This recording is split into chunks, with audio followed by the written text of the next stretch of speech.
Imagine you're standing before a vast, endless ocean, staring into the unknown. You feel a powerful force pulling you closer. But what if that force isn't guiding you towards peace? What if it's pulling you towards something that, in the sight of Allah, is dangerous?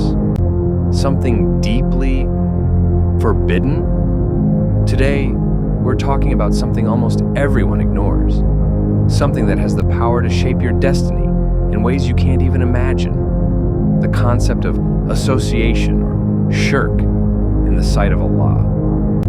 We live in a world of distractions, endless entertainment, non-stop information, and so many things promising happiness if we just indulge. Most people live each day, moving from one pleasure to the next. Enjoying life is natural, right? But are we crossing lines we don't even see?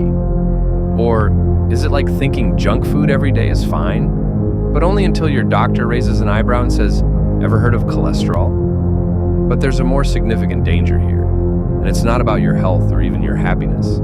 It's about the state of your soul.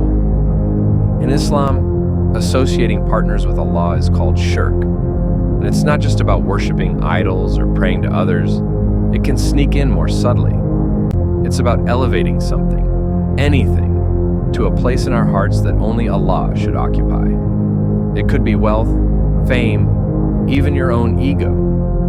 Imagine unknowingly building your life on something that endangers your soul's ultimate purpose.